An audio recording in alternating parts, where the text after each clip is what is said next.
Hi friends, ఈరోజుకి చపాతీలోకి, దోశలోకి, రైస్లోకి చాలా బాగుంటుంది. పాలాకు పెసలు బాజీ అని.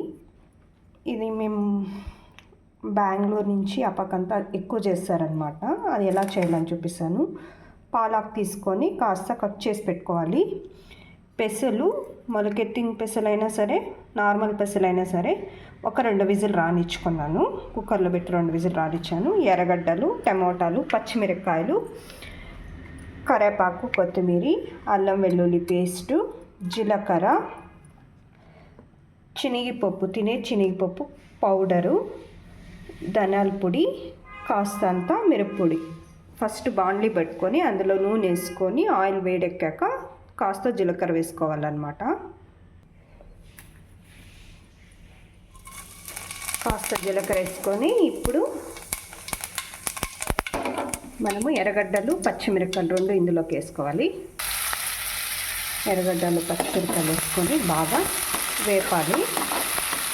వేగాక టమోటాలు వేసుకోవాలన్నమాట.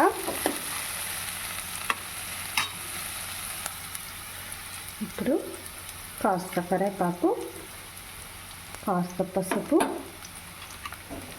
అల్లం వెల్లుల్లి దంచేసుకున్నాను నేను. మీ దగ్గర పేస్ట్ ఉన్నా వేసుకోవచ్చు. 2 నిమిషాలు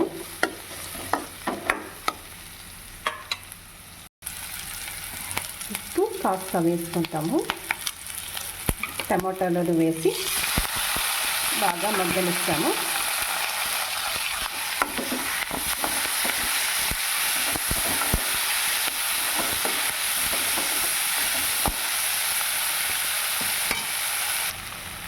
టమాటాలు కాస్త మెత్తగా అయితే చాలు, మొత్తం అవసరం లేదు. ఎందుకంటే మళ్ళీ మనం పాలాకు వేసుకుంటాము. దాంతోపాటే టమాటాలు అని ఇంకా 50% ఉడికిపోతుంది అనమాట. నేను వాటర్ ఏమి వేయకూడదు. ఇలాగే ఆకు మగ్గేంత వరకు ఇచ్చేసుకోవాలి. ఒక 2 నిమిషాలు మూత పెట్టి వదిలేస్తే మగ్గిపోతుంది ఆకు తొందరగానే.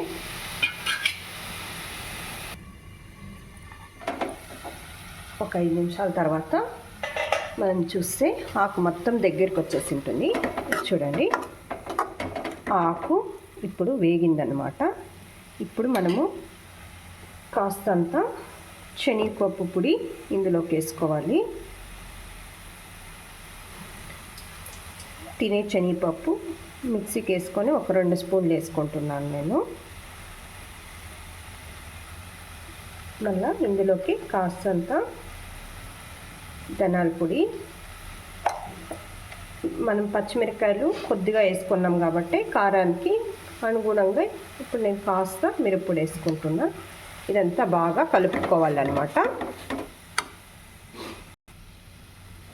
బాజీ అన్నాం కాబట్టి ఇది శనగపప్పు పౌడర్ వేసి ఇలా చేస్తేనే బాజీ అవుతుంది. ఇలా కలుపుకున్నాక మనం ఆల్రెడీ పెసలు ఉడికి పెట్టుకున్నాం కదా, ఇందులోకి వేసుకోవాలి. ఇందులోకి వేసి బాగా కలపాలి.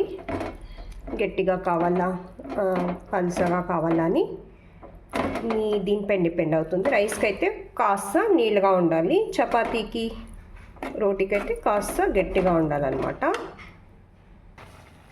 ఇలా ఉడుకుతూ ఉంది కదా. ఇప్పుడు మనము నా దాంట్లో కాస్త ఉప్పు తక్కువైంది, కారం తక్కువైనా కారం, ఉప్పు ఇప్పుడు ఈ స్టేజ్లో వేసుకొని కలుపుకోవచ్చు అనమాట.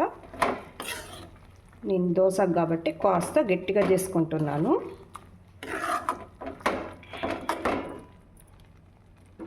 ఇలా అయిపోయింది మన బాజీ. చివర్లో కొత్తిమీర యాడ్ చేసుకుంటాము.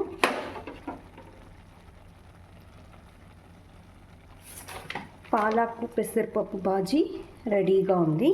నచ్చితే లైక్ చేయండి, షేర్ చేయండి, సబ్స్క్రైబ్ చేసేది మర్చిపోవద్దండి ఫ్రెండ్స్, ప్లీజ్.